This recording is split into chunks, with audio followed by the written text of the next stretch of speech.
The Vorthack Council chamber had never been this loud before. Usually, their meetings were quiet affairs where these graceful, translucent beings would communicate through soft clicking sounds and gentle light patterns that dance across their crystalline bodies. But today was different. Today, panic filled the air like poison gas, and their normally calm voices had turned into desperate chittering that echoed off the gleaming walls. Elder Kythus stood at the center of the chamber, her usually bright form now dim with exhaustion. She had been awake for 6 cycles straight, coordinating what was left of their defense efforts. Around her, dozens of other council members swayed nervously, their insect-like features twisted with fear. Through the massive transparent dome above them, they could see their beautiful capital cities stretching out in all directions.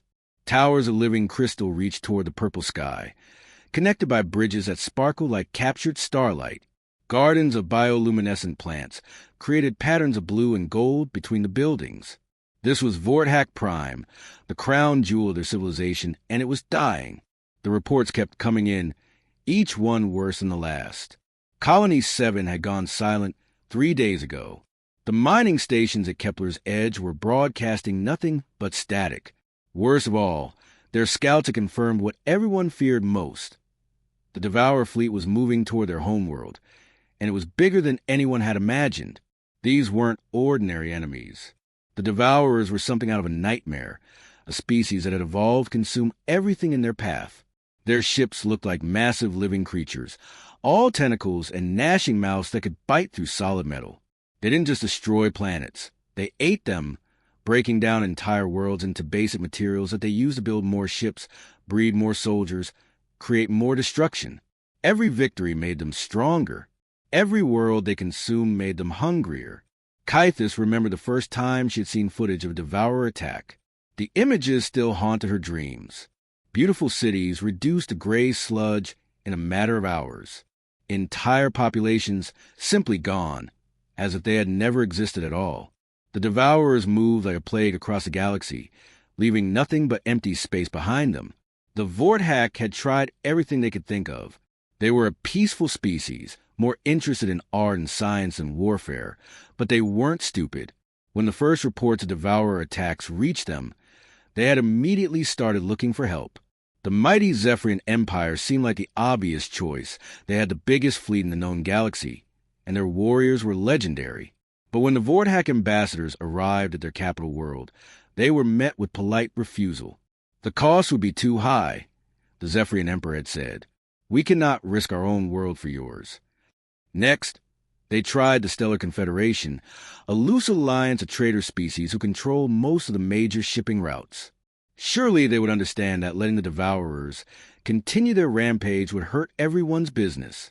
But the Confederation's response was the same. Too dangerous, too expensive, not their problem. Growing more desperate, the Vorthack had even reached out to the mysterious Void Walkers, ancient beings who rarely spoke to younger species but possessed technology that seemed almost magical. The Void Walkers didn't even bother with explanations. Their message was just 2 words. Find another. With each rejection, hope died a little more in the crystal halls of Vorthack Prime. Their own military was laughably small, a few dozen patrol ships designed more for search and rescue than combat. They had tried to hire mercenaries, but no one was willing to take on the Devourers for any price. Word spread throughout the galaxy about what happened to those who fought these creatures. Very few survivors ever made it back to tell their stories. Now, as Elder Kythus looked around the chamber at her fellow council members, she could see the same thought reflected in all their faces. They were out of options. The Devourers would arrive in less than 2 weeks, and when they did, the Vorthack civilization would simply cease to exist. That's when young scientist Vex spoke up from the back of the chamber. His voice was barely a whisper, but in the desperate silence, everyone heard him clearly. What if we sent a message to everyone? Not just the major powers, but everyone, an open distress call across all frequencies. Elder Kythus felt her crystalline heart sink. Child, we have already asked everyone who matters. Who else is there? Vex's form flickered with nervous energy. I don't know, but maybe someone out there will answer. Someone we haven't thought of. It was a desperate plan, the kind of thing you try when you have absolutely nothing left to lose. But as Kythus looked around at her dying world, she realized that was exactly where they were. They had nothing left to lose. Within the hour, their most powerful transmitters were broadcasting a message across every known frequency, reaching out to every corner of the galaxy with a simple plea. Help us. Please. We will give you anything. They didn't expect an answer. But sometimes, the universe has surprises waiting in the dark. The silence in the Vorthack Council chamber was broken by a soft chime from their communication systems.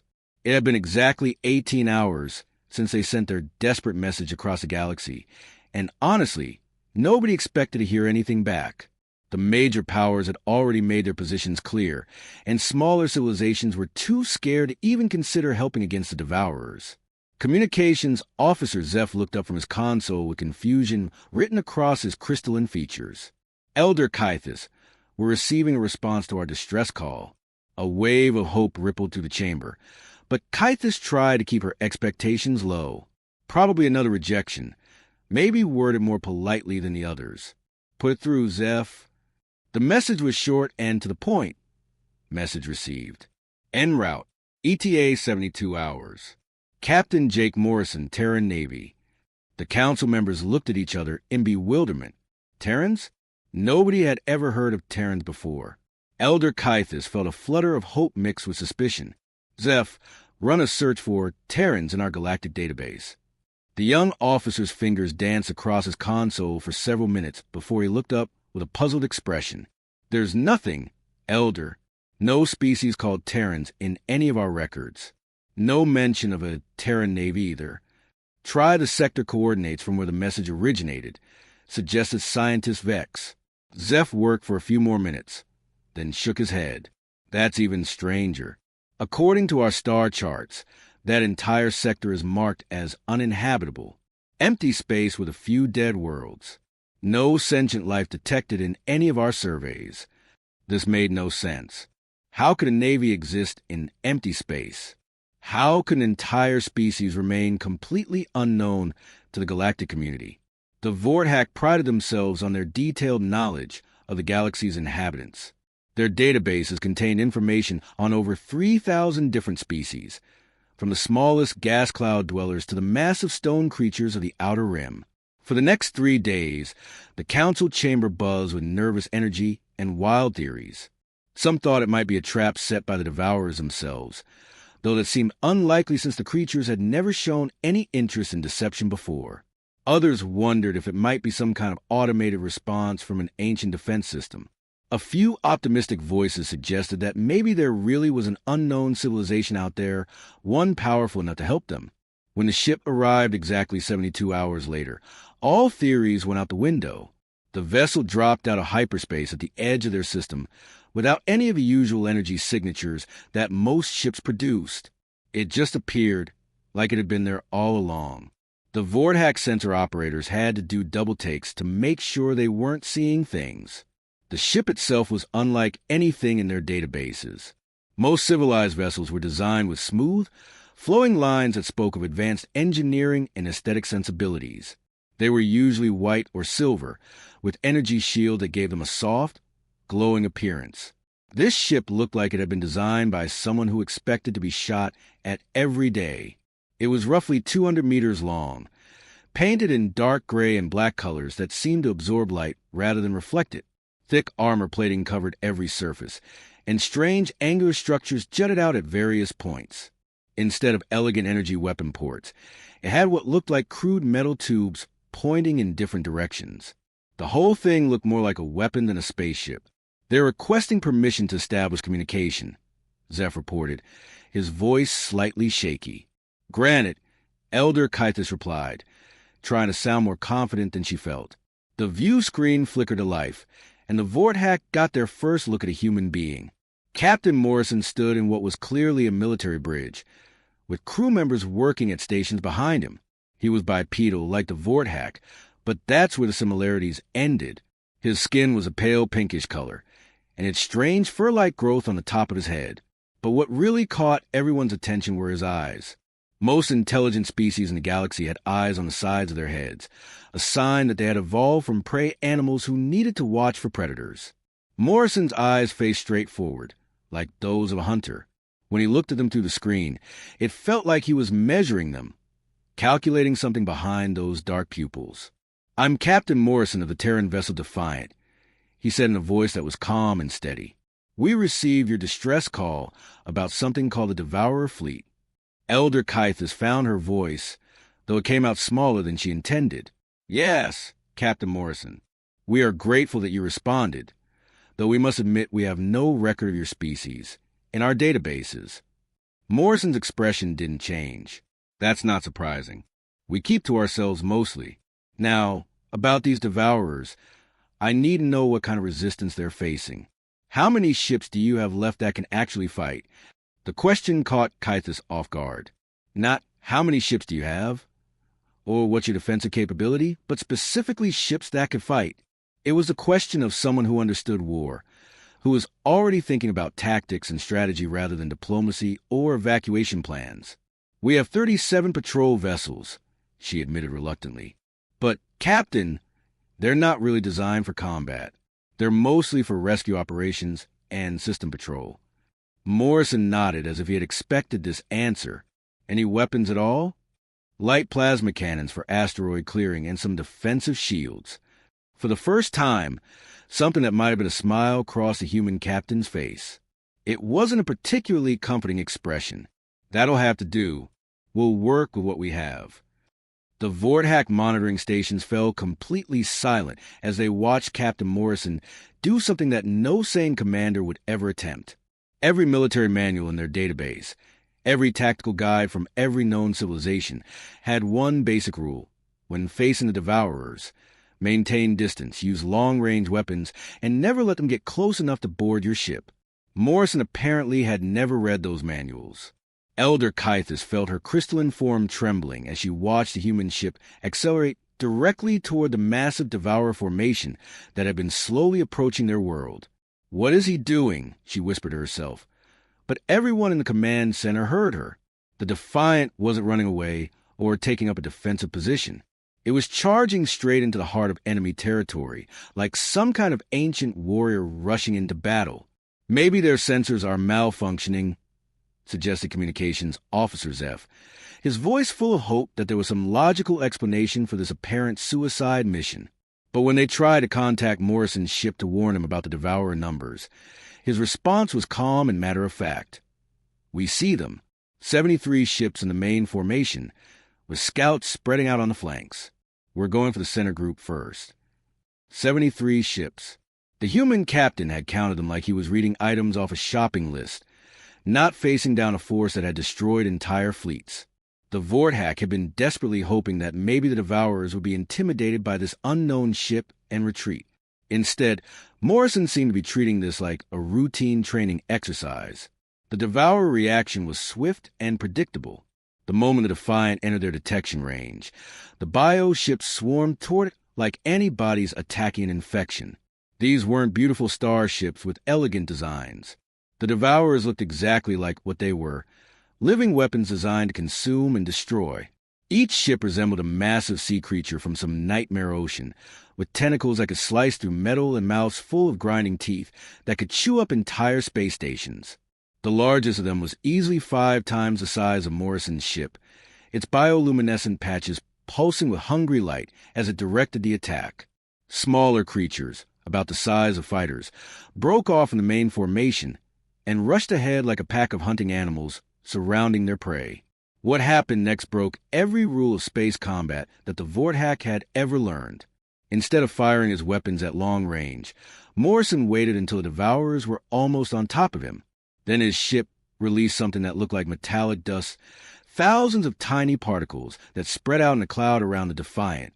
The Vorthack sensors couldn't identify what these particles were, but they watched in amazement as the cloud drifted toward the approaching bio-ships. The first Devourer to make contact with the cloud immediately began to change.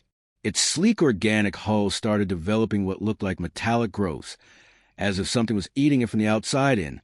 Within minutes, the creature's bioluminescent patches began flickering and dying out. Other devourers tried to avoid the cloud, but it seemed to follow them, spreading and growing as it made contact with more targets. "What is that stuff?" Scientist Vex asked, his instruments working frantically to analyze what they were seeing.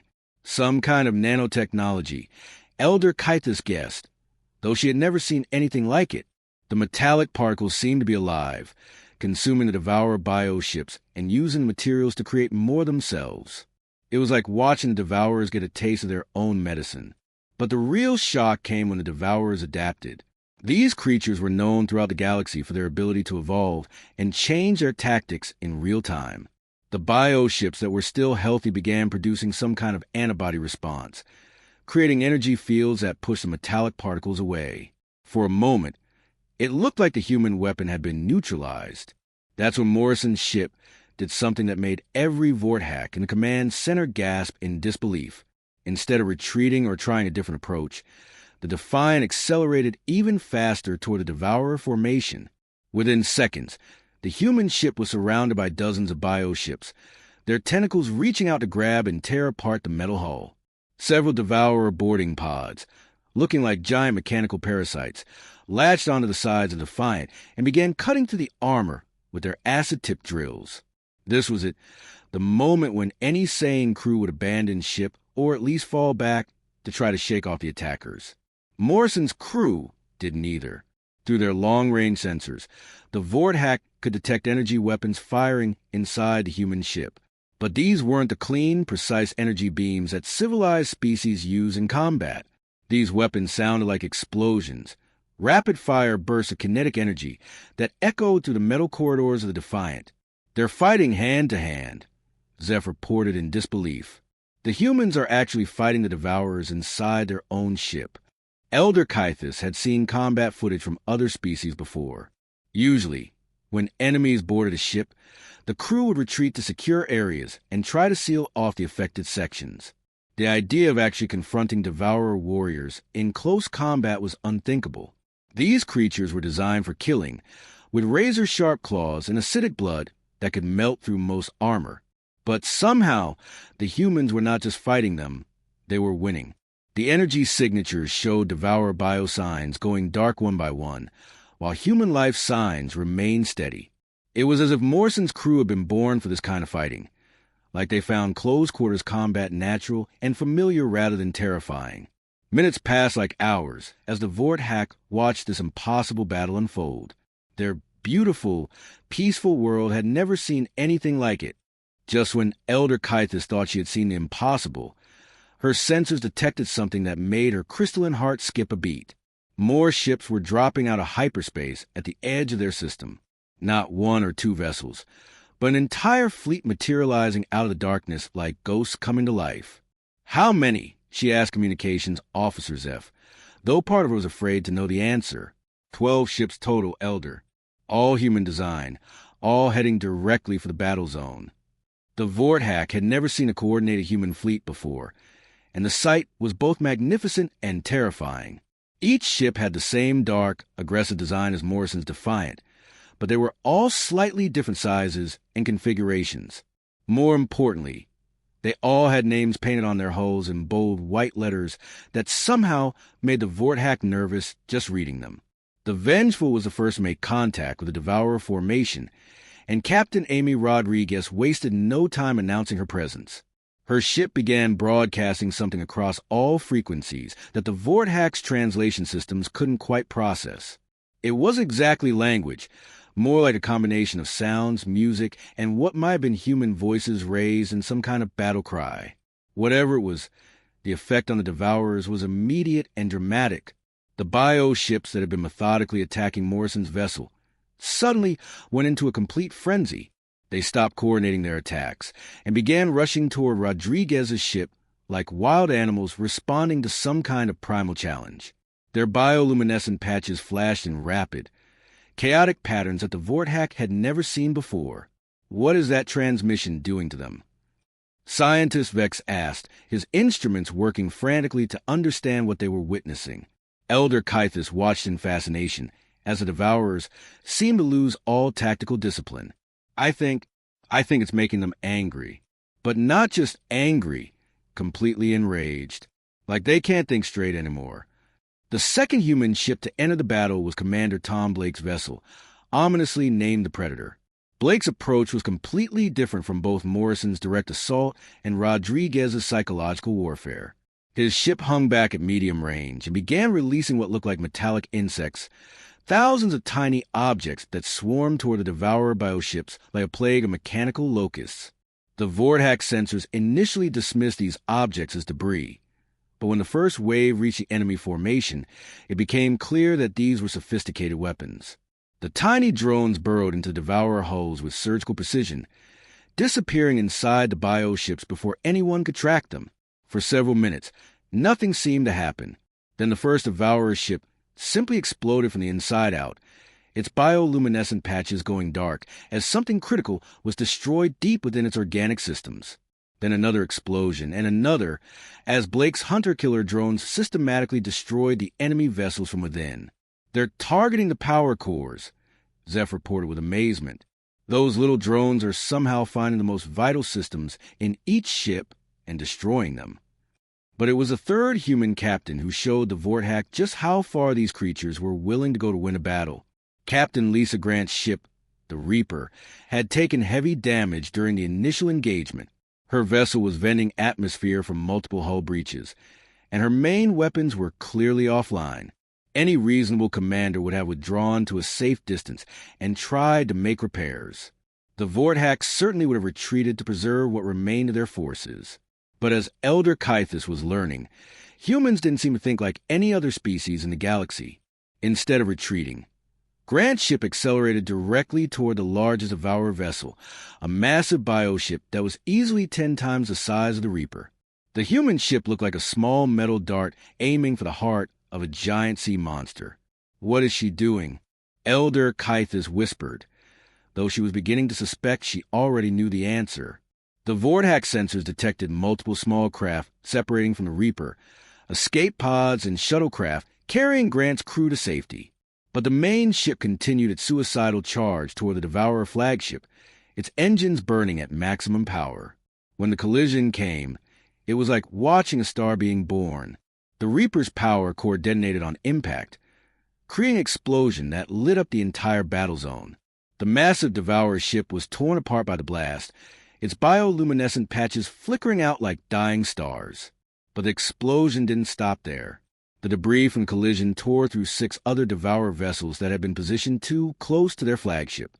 Chain reactions rippled through the enemy formation as damaged bioships lost control and crashed into their neighbors. Within minutes, nearly a third of the Devourer fleet was either destroyed or too damaged to continue fighting. The psychological effect was even more devastating than the physical damage. The remaining Devourers, creatures that had terrorized the galaxy for decades without ever retreating from a battle, suddenly broke formation and began fleeing in all directions. Some tried to escape to hyperspace. Others simply scattered into the outer system. But their coordinated attack had completely collapsed. Elder Kythus watched in stunned silence as a nightmare that had been approaching their world for weeks simply disappeared. The Devourer fleet, the same force that had consumed 3 of their colonies and destroyed countless other civilizations, was now nothing but debris floating in space and a few scattered ships running for their lives. The humans had done in a few hours what the entire galaxy had believed was impossible. The silence that followed the battle was almost as shocking as the fighting itself. Where minutes before there had been the chaos of energy weapons, explosions, and the death screams of bioships, now there was nothing but empty space littered with debris. The Vortex monitoring stations kept running scans, unable to believe what their sensors were telling them. The Devourer fleet, the nightmare that had haunted their species for months, was simply gone.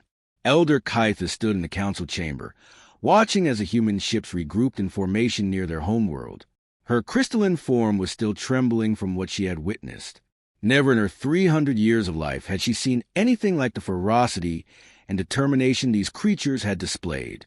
The way they fought wasn't just effective. It was terrifying in a way that made her understand why predators existed in the first place. "Elder," communications officer Zeph called out, his voice filled with a mixture of relief and nervousness. "Captain Morrison is requesting communication." "Put him through," she replied, trying to compose herself. After what these humans had just done for them, the least she could do was maintain some dignity. Morrison's face appeared on the view screen, and for the first time since this whole ordeal began, he looked completely relaxed. There wasn't a scratch on him, and his crew moved around behind him with the casual efficiency of people who had just completed a routine job rather than an impossible military victory. The immediate threat has been neutralized, Morrison reported in that same calm tone he had used throughout the battle. There are a few stragglers scattered through the outer system, but they're running scared. They won't be back anytime soon. Elder Kythus felt a wave of gratitude so powerful it made her light patterns flicker. Captain Morrison, we cannot begin to express our thanks. You have saved our entire civilization. Please, tell us how we can repay you. Our technology, our trade routes, our sacred memory crystals. Anything you desire is yours. Something strange happened to Morrison's expression when she said this. He looked almost uncomfortable, like the idea of payment bothered him somehow. That's not necessary, he said, shaking his head. We didn't come here for profit. We came because you asked for help. This confused Elder Kythus even more. In her experience, every species in the galaxy operated on some form of exchange. Military aid always came with a price, whether it was territory, resources, or political favors. The idea that someone would risk their lives for strangers without wanting anything in return was almost incomprehensible. But surely there must be something, she insisted. Your ships took damage. Your people risked their lives. At least let us provide supplies or repairs. Morrison's smile was polite but firm. We appreciate the offer, but we're self-sufficient. Our ships are already running auto repair systems, and we have everything we need. Behind Morrison, Elder Kythus could see other human crew members working at their stations. They moved with the same predatory grace as their captain, and she noticed that many of them had what looked like scars, old wounds that spoke of previous battles. These weren't peaceful explorers or traders. These were warriors through and through. The question that had been bothering her throughout this entire encounter finally bubbled to the surface. Captain, forgive me for asking, but we've searched our databases extensively, and we cannot find any record of your species. How is it possible that beings capable of what we just witnessed remain completely unknown to the galactic community? For the first time since she had met him, Morrison's expression changed to something that might have been amusement. But it wasn't the kind of amusement that made her feel comfortable. It was the kind of smile that predators wore when they were about to reveal something their prey wouldn't like. Oh, we're in your databases, he said, leaning back in his command chair. We're just filed under a different category than most species you're used to dealing with. What category? Elder Kythus asked, though something deep in her survival instincts was telling her she might not want to know the answer. Morrison's smile grew wider, and for a moment, she caught a glimpse of the same ruthless efficiency that had destroyed the Devourer fleet. You see, most species in this galaxy evolved on what you might call paradise worlds. Perfect temperatures, gentle weather, abundant food, friendly wildlife. Everything designed to nurture life and help it flourish peacefully. He paused, looking directly at her through the screen in a way that made her crystalline form want to dim with instinctive fear. Earth isn't like that, he continued. Earth spent millions of years trying to kill us every single day. Ice ages that lasted for centuries. Predators that hunted us through the darkness. Diseases that wiped out entire populations. Volcanoes, earthquakes, tsunamis, storms that could level forests. Our planet taught us that if you want to survive, you had better be tougher, smarter, and more determined than everything else that wants to kill you. Elder Kythus felt a chill run through her crystalline structure as the implications of what he was saying began to sink in. The Galactic Council classified our homeworld as uninhabitable and our species as potentially hazardous to galactic peace, Morrison explained. They decided it was safer to mark us as restricted contact and pretend we didn't exist. Easier to leave us in our little corner of space than deal with the complications we might cause. As the human fleet began to power up their hyperspace drives, preparing to leave, Elder Kythus realized something that made her entire species shiver with a mixture of gratitude and primal terror. Somewhere out there in the galaxy was an entire world full of these creatures, Billions of beings who've been forged by millions of years of surviving on a planet that actively try to kill them. And the galaxy's leadership had been deliberately hiding their existence from everyone else. Maybe, she thought as the human ships vanished into hyperspace, there had been a very good reason for that policy.